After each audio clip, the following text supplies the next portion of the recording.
Hello everyone. So this video is a follow-up to the video I posted recently about this new chicane gate installation on the Farmington Canal Trail in Cheshire, Connecticut at the intersection with West Main Street. I tried reaching out to the town asking them why exactly they installed these gates, what safety benefit are they trying to get out of them, and they have refused to reply to me. So I want to try to do a little walkthrough of my own perspective of this intersection, having traveled through it for many years on the trail or in a car coming through it.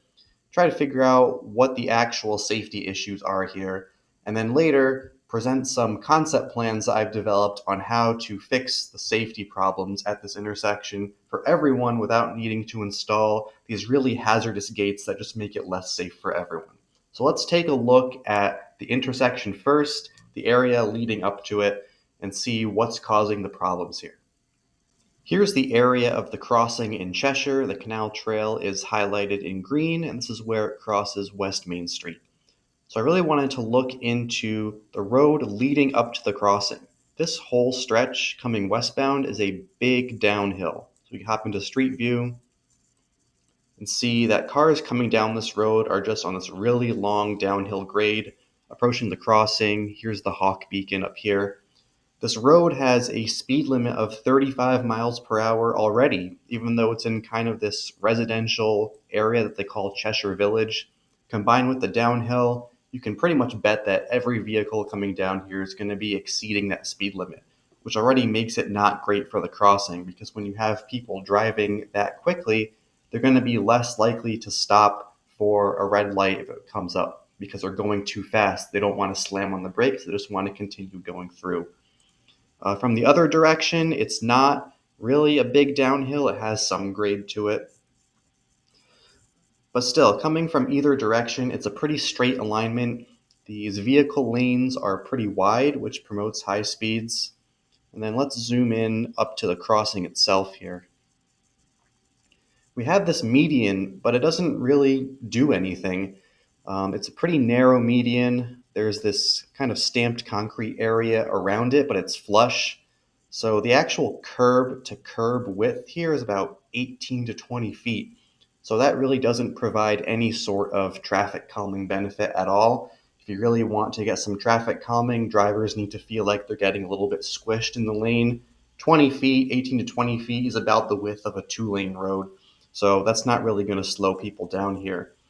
Also, because the crossing is signalized, people are meant to cross it all in one shot. Usually, if you have a median at a mid-block crossing, it's so that people can cross one lane of traffic at a time and maybe they don't need a signal. But here, because you have to cross the whole thing at once, this median isn't really acting as a refuge island the way it would at an unsignalized intersection. So it's really not doing anything here anyways. You might think it's here to maybe prevent vehicles from hitting pedestrians if they're out of control, but if you look at the design of this median, it's sloped at either end, so if a car hits it, they're being launched right into the pedestrian. So the design here is really encouraging vehicles to keep up their speed, not to mention just the Hawk in general. I really dislike Hawks. This is the only one in the area, and drivers generally are not going to know what the indications mean. They have to put this, instruction sign so that drivers know what to do. If you have to put an instruction sign at a traffic control device, it's probably not that effective. So I think there's a few things going on here that we can fix with some better design. Here's the first concept plan that I came up with, and the idea with this plan is to eliminate any sort of traffic control signal entirely. I know that sounds bold, but I think with proper design it can be done for this crossing. So coming in on the roadway from either end, instead of putting chicane gates on the trail, I'm putting some chicanes in the road. So before, those lanes came in really straight to the crossing, really promoted some high speeds, and the lanes were wider than they needed to be. So here I have consistent 11-foot lanes, which is DOT standard. And before they get to the crossing, they have a little bend in them to slow people down in advance of the crossing. In the middle, I've also widened the median significantly so that the curb to curb width for each lane is 14 feet, with the 11-foot lane striped through it. So it's going to feel a lot narrower and help people to slow down. The crossing itself is also a raised crosswalk. So drivers have to go up and over a little bump to get through the crossing, and it elevates the crossing so that trail users can go across on one level surface. And finally, I have redone the trail approaches to the intersection in a very specific way, right? So with the roadway changes, I think that's going to slow people down enough before they get to the crossing. When drivers are going slower, they're going to be more likely to yield to someone wishing to use the crosswalk. And state law in Connecticut is that if someone is in a crosswalk or signaling, like with a hand signal, their intent to use the crosswalk, drivers have to stop. If they have to slow down to go up and over a raised crosswalk, they're going to be more likely to stop. I've also included some of these stamped concrete shoulders just to kind of reinforce that drivers need to follow the lanes here because it is kind of a wide road, but it still permits people to drive over them to get into the driveways. So for the crossing, you see I added kind of these like roundabouts at either end. So what that does is splits this two-way bike trail into single directions on either side of the circle. What that does is it keeps vehicles out. Right now there are bollards at each end of the trail to keep vehicles out, but if you split the trail into two narrower sections instead of having one big wide trail, that makes it pretty apparent that vehicles are not welcome here. Of course, if an emergency vehicle needs to come through, they can just drive over this landscaping and keep going. But by putting this kind of roundabout here, it also adds some deflection. So when people are coming around here, they do have to slow down in advance of the crossing. That is a good thing. But it's a much gentler curve and more in line with trail design standards compared to those chicane gates, which are not in line with standards. So coming through the path here, I'm going to trace a path and show how it's really going to help with the safety here. So someone coming up this way, they're going to come up here and stop at the stop line. Now to get to this crossing, they have to angle themselves a little bit to the left to get to the crossing. What that does is it points them to face oncoming traffic going eastbound here. Right now, when you have the trail crossing just perpendicular to traffic, sometimes people will just go straight across without looking. But if you force them to cross in a way that they're facing oncoming traffic, everyone can make eye contact with one another, and drivers will yield to the trail users, and trail users will see when people are approaching to find an adequate gap to cross. Once they cross here, the median, it's angled to point them this way. So now they're facing the westbound traffic, and they can do the same thing there. It works in the reverse for the southbound direction as well. So here I'm actually using the median to make this a true two-stage crossing compared to before where the median is just there, kind of just there for whatever. Here people can cross one lane at a time. They can wait in this area. It's going to be much wider, much more comfortable place to wait. And the landscaping will just make it look nice and kind of more like a gateway feature. So I think with this design, really narrowing the lanes, physically slowing cars down with the raised crosswalk and chicane, this can function as a proper unsignalized mid-block crosswalk without the need for a traffic control device that is confusing and the only one in the area.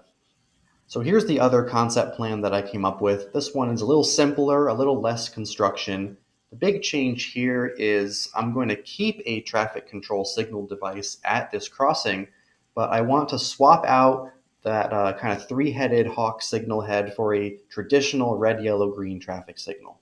So one of the reasons that hawks get installed, particularly at trail crossings, it's kind of a loophole to get around some of the warrants that are required to be met to install a typical traffic signal as per the MUTCD. At a trail crossing where you don't have vehicles crossing, just pedestrians, only the pedestrian crossing warrant is applicable here.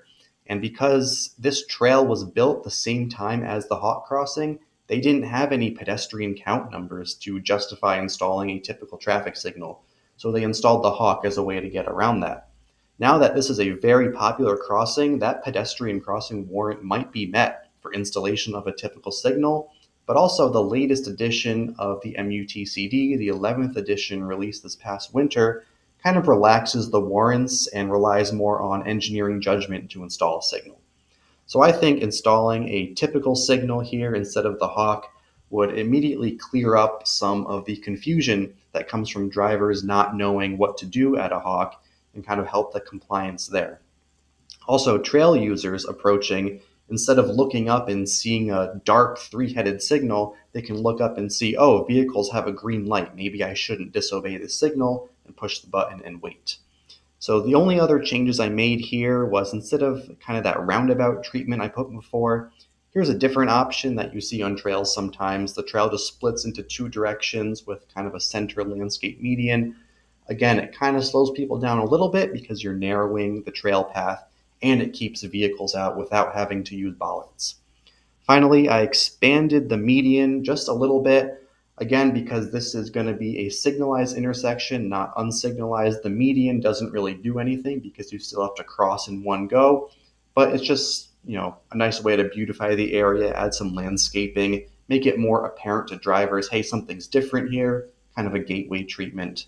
But again, I think adding a normal traffic signal here, the town could even reuse the mast arms that are out there, so it's really just swapping out the head and changing the timing. That could also be an improvement to explore. So here's an example of a signalized crossing up in Arlington, Massachusetts. This is on Lake Street at the intersection with the Minuteman Bike Trail.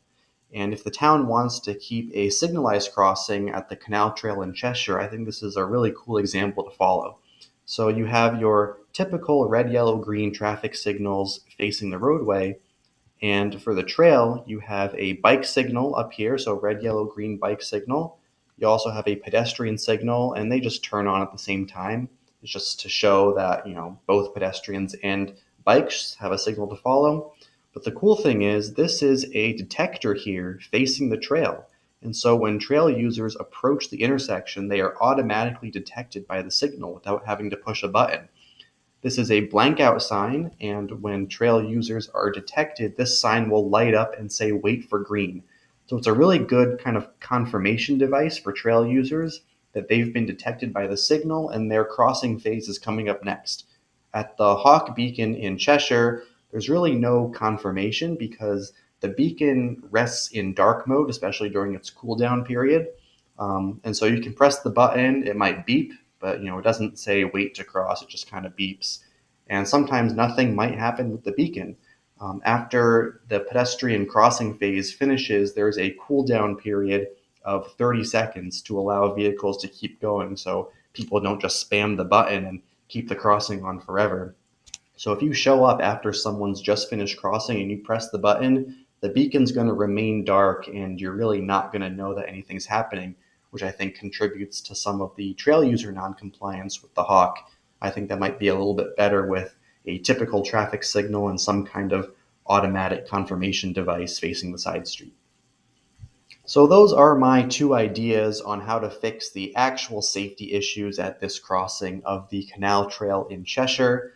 I think this chicane gate installation was a really misguided decision that's going to make things worse and doesn't actually address the real issues with this crossing of a very busy and high-speed roadway. So I've sent these two concept plans along to the town. They are free to use them however they want. Usually, if you want to apply for a grant, you need a concept plan. I would love if they would use it for that. They have my full permission to do that. And we'll see what they say, and we'll see if they make any actual safety changes to this crossing. And I hope they remove these gates as soon as possible.